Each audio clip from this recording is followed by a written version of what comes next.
नमस्कार दोस्तों, Audible videos में मैं आप सभी का फिर से एक बार स्वागत करता हूं। और दोस्तों आज देखेंगे एक नया सवाल जो कि यह है कि व्हेन नॉट टू ट्रेड, यानी कि कौन सी ऐसी सिचुएशन होती है जिसमें हमें ट्रेड नहीं करना चाहिए। ऐसा कौन सा टाइम होता है जिसमें हमें ट्रेड नहीं करना चाहिए। अब दोस्तों सबसे पहले इसका इम्पोर्टेंस समझना होगा कि ये सवाल कितना ज़्यादा इम्पोर्टेंट है।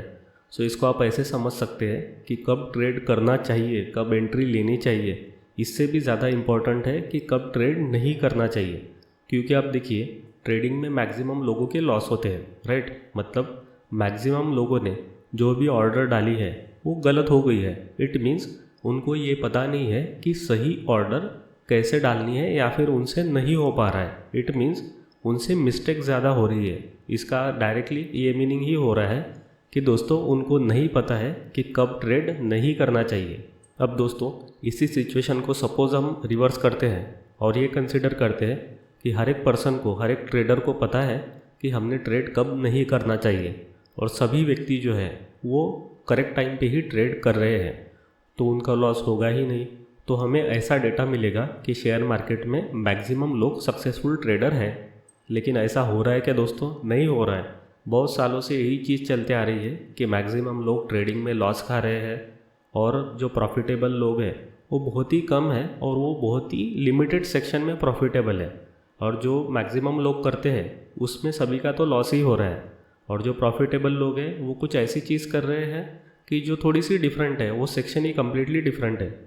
अब इस सेक्शन की भी बात करेंगे किसी और वीडियो में, लेकिन दोस्तों आज हमें ये देखना है कि कब हमने ट्रेड नहीं करना चाहिए, जो कि सबसे इम्पोर्टेंट चीज़ है।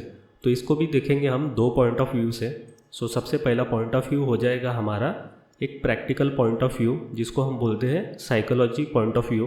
यानी कि हम ये देखेंगे कि कौन सा ऐसा टाइम होता है जहाँ पे आपने ट्रेड नहीं लेना चाहिए। आपकी साइकोलॉजी कौन से टाइम पे ख़राब होती है, जिस टाइम पे आप अगर ट्रेड ले तो आपका श्योरली लॉस होगा, इसके मैक्सिमम चांसेस हो सकते हैं। अब देखिए दोस्तों, सबसे पहला पॉइंट इसमें ये आएगा कि जो भी पर्सन विदाउट एनालिसिस और विदाउट एनी डायरेक्शन और without any pre defined rule trade कर रहा है, उस पर्सन का तो आज नहीं तो कल लॉस होना ही है, ये तो फिक्स है। यानी कि सबसे पहले आपका ट्रेडिंग प्लान जो है वो रेडी होना चाहिए। वो आप किसी भी हिसाब से बताओ, वो एस्ट्रोलॉजी हो या फिर टेक्निकल एनालिसिस हो या फिर और दूसरी कोई चीज़ हो, लेकिन कुछ ना कुछ पर्टिकुलर प्लान होना चाहिए जो कि एक सस्टेनेबल प्लान हो, जो कि आपको अच्छी खासी एक्यूरेसी दे सके, और उसके हिसाब से ही आपने ट्रेड करना चाहिए। यानी कि इन शॉर्ट ऐसा बोलिए कि आपके पास रोड मैप प्रिपेयर्ड होना चाहिए। इसी के साथ साथ जो रिस्क मैनेजमेंट और बहुत सी चीज़ें आती है वो तो बाय डिफ़ॉल्ट होनी ही चाहिए। लेकिन दोस्तों आपको जो है विदाउट थिंकिंग ट्रेड कभी भी नहीं करना है। अगर आपके पास कोई भी ट्रेड प्लान रेडी नहीं है तो वो ऐसा फर्स्ट टाइम होगा कि जहाँ पे आपको ट्रेड नहीं करना है।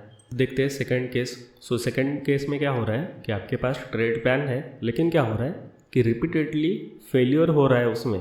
इट मीन्स कि आप ट्रेड ले रहे हैं as per your trading plan, लेकिन रिपीटेडली उसमें लॉस ही हो रहा है। उससे क्या हो रहा है कि आप चिढ़ गए हो, आपको ऐसा लग रहा है कि ये ट्रेड प्लान जो है वो वर्क नहीं करता है। इट मीन्स आप डाउटफुल हो थोड़ा सा। सो दोस्तों ऐसी जो केस होती है जहाँ पे आप डाउटफुल होते हैं, वहाँ पे आपने इमीडिएटली रुक जाना चाहिए, क्योंकि इससे क्या होगा कि आप आपके ट्रेड प्लान के अनुसार बिहेव नहीं करेंगे और कुछ अलग ही चीज़ कर लेंगे, जिससे क्या हो सकता है कि आपका लॉस हो सकता है। इसीलिए आपने हमेशा ऐसे टाइम पे रुक जाना चाहिए, थोड़ा सा स्टॉप लीजिए।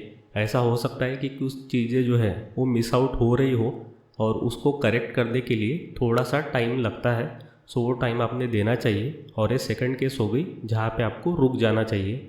अब तीसरी केस वो है जहाँ पे आप क्या कर रहे हैं, आपको पता है कि ये ट्रेड प्लान वर्क कर रहा है प्रॉपरली, लेकिन आप ही उसी हिसाब से वर्क नहीं कर पा रहे हो। यानी कि प्रॉब्लम ट्रेड प्लान में नहीं है, प्रॉब्लम आप में है, आपकी साइकोलॉजी ठीक नहीं है। इसके लिए आप क्या कर रहे हो कि रॉन्ग टाइप के ऑर्डर डाल रहे हो, इसलिए आपका लॉस हो रहा है। सो ऐसे केसेस में दोस्तों सबसे डेंजरस चीज़ हो जाती है।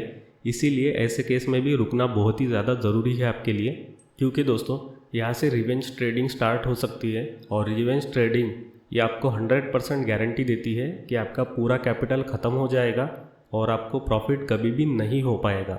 सो ये थर्ड पॉइंट है जहाँ पे आपको ट्रेड नहीं करना है, जहाँ पे आपको रुक जाना है, प्रॉपरली साइकोलॉजी समझना है, और समझने के बाद थोड़ी थोड़ी अमाउंट से ही ट्रेड में एंट्री करनी है, छोटी सी रिस्क लेनी है और अपने नंबर ऑफ़ सक्सेस पॉइंट्स को बढ़ाना है। यानी कि ज़्यादा बार आपको सक्सेस होना है। सक्सेस का साइज जो है वो कम रहा तो भी चलेगा, लेकिन नंबर ऑफ़ टाइम्स जो है सक्सेस आपको मिलती है उसको ज़्यादा आपको बढ़ाना है। तब जाके आपको कॉन्फिडेंस आएगा और उसके बाद ही आप एक प्रॉफिटेबल ट्रेडर बन पाओगे हमारे शेयर मार्केट में। अब देखेंगे और एक point, last but not least ऐसा हम इसको बोलेंगे।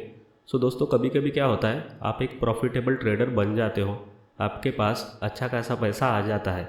उस टाइम पे आपको ऐसा लगता है कि पैसा तो ऑलरेडी है, सो क्यों ना हम एक छोटी मोटी रिस्क ले लें और कुछ विदाउट थिंकिंग आप ट्रेड ले लें, ऐसा आपको लगता है।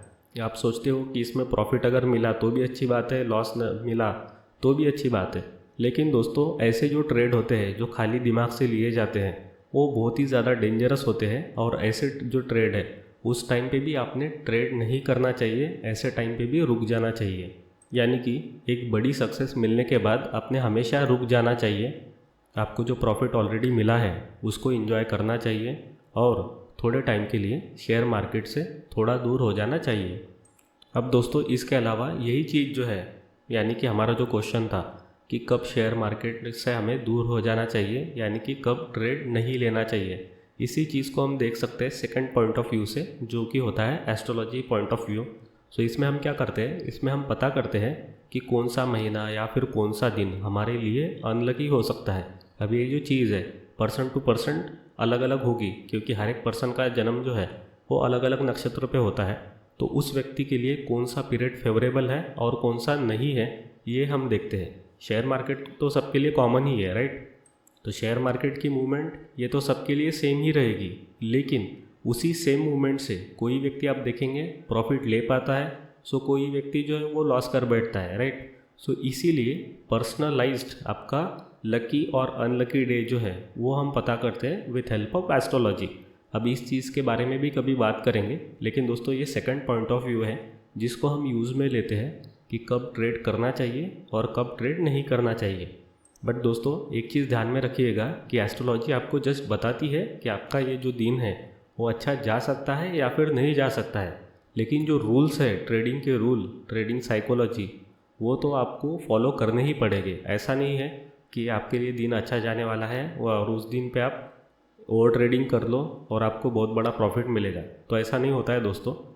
अगर प्लैनेट्स आपके साथ है तो भी आपको शेयर मार्केट के रूल फॉलो करने पड़ेंगे और तभी जाके आप सक्सेसफुल ट्रेडर हो सकते हो।